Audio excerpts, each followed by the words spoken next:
বন্ধুরা, আজকের ভিডিওতে আমরা জানব ধনী ব্যক্তি হওয়ার সহজ কয়েকটি উপায়।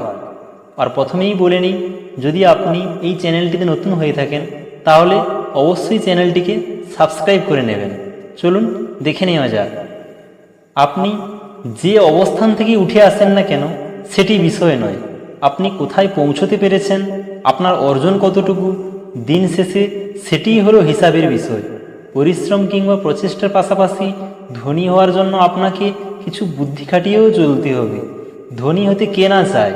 চাকরি বা ব্যবসা যে পেশায় মানুষ থাকুক না কেন, ধনী হওয়ার বাসনা কিন্তু সবারই, কিন্তু সবার পক্ষে ধনী হওয়া সম্ভব নয়।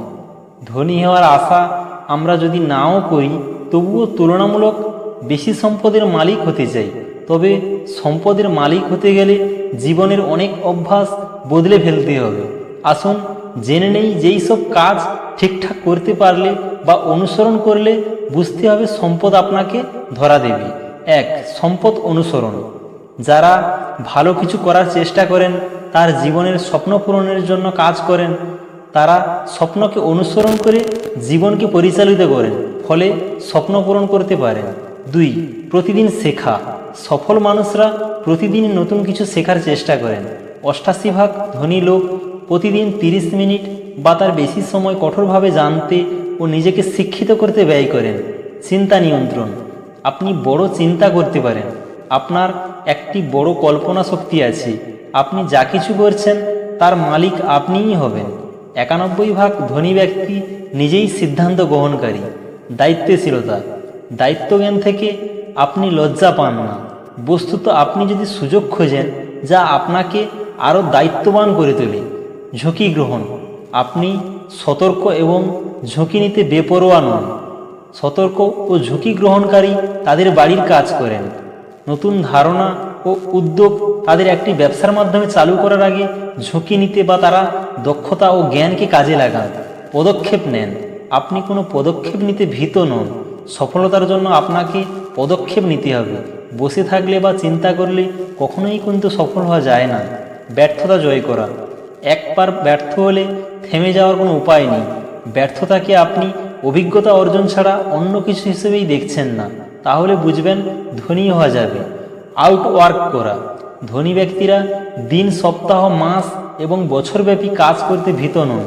ধনী ব্যক্তিরা সপ্তাহে গড়ে 11 ঘন্টার থেকেও বেশি কাজ করে থাকেন। দৃঢ় সংকল্প। লক্ষ্য পূরণের জন্য ক্রমাগত দৃঢ় সংকল্পবদ্ধ হতে হবে এবং লক্ষ্যের পেছনে ছুটেন, জীবনে নিজেকে সামনে এগিয়ে নিয়ে যেতে হবে। ধনীদের 80% লোকই লক্ষ্যকেন্দ্রিক, তারা লক্ষ্য অর্জনে অভ্যস্ত হতে অভ্যস্ত গড়ে তোলেন। প্রত্যাশাকে অতিক্রম। প্রত্যাশাকে অতিক্রম করা অবশ্যই গুরুত্বপূর্ণ। আপনি অন্যদের প্রত্যাশাকে অতিক্রম করার চেষ্টা যদি করে থাকেন তাহলে ধনী হওয়া যাবে। সামাজিক সম্পর্ক।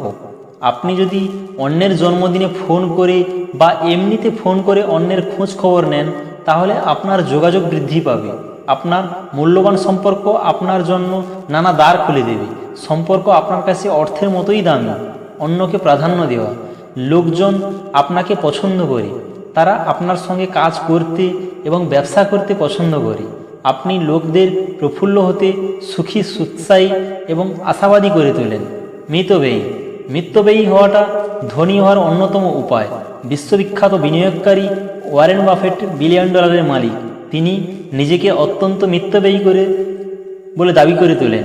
1958 সালে অল্প দামে যে বাড়িটি তিনি কিনেছিলেন, এখনও সেই বাড়িতেই তিনি বসবাস করেছেন।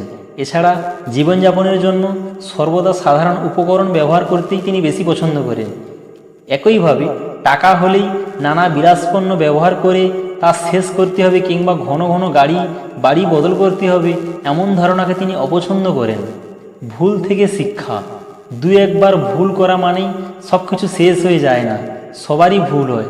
ফেসবুকের সিইও মার্ক জুকারবার্গ শুরুতে একটি বড় ভুল করেছিলেন, তবে এ ভুলের কারণে তিনি যে হতাশ হয়ে গিয়েছিলেন তা নয়। এ ভুলটি তিনি পরবর্তী সময়ে দ্রুত সংশোধন করে নেন।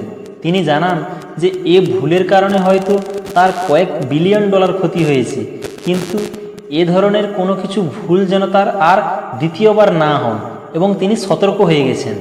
আত্মবিশ্বাস। যে বিষয়টি আপনার বিশ্বাস সে বিষয়ে বিনিয়োগ করতে হবে। অন্যথায় বিনিয়োগ থেকে সঠিক ফলাফল পাওয়া যাবে না। অ্যামাজন টিকমের সিইও জেফ বেজোস 2013 সালে ওয়াশিংটন পোস্ট পত্রিকা কিনে নেন। তিনি বিশ্বাস করতেন যে তিনি এত ভালো করতে পারবেন। তার সেই বিশ্বাসকে তিনি বাস্তবে প্রমাণ করেন। তার মালিকানায় ওয়াশিংটন পোস্ট বর্তমানে পত্রিকা ভালোভাবে চলছে। সঠিকভাবে অর্থের যোগান, নগদ অর্থের প্রবাহ ছাড়া ব্যবসা চালু রাখা অসম্ভব হয়ে দাঁড়াতে পারে। হংকংয়ের সবচেয়ে ধনী ব্যক্তি লি কাং সিং অল্প বয়সেই তাকে পরিবারের সহায়তার জন্য পড়াশোনা ছাড়তে হয়। তবে 22 বছর বয়সেই তিনি সফলভাবে প্রথম ফ্যাক্টরি চালু করতে সক্ষম হন। এরপর নানা ধরনের ব্যবসা করতে সক্ষম হন।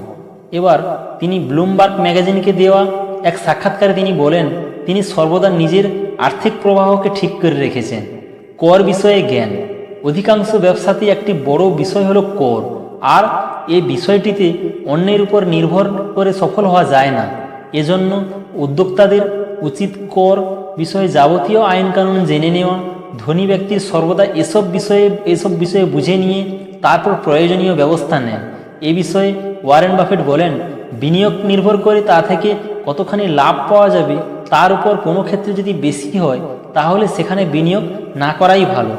বন্ধুরা, আজকের ভিডিওটি এই পর্যন্ত। অবশ্যই এই শর্তগুলি আপনারা যদি মেনে থাকেন তাহলে ধনী হতে আপনাকে কেউ রুখে দাঁড়াতে পারবে না।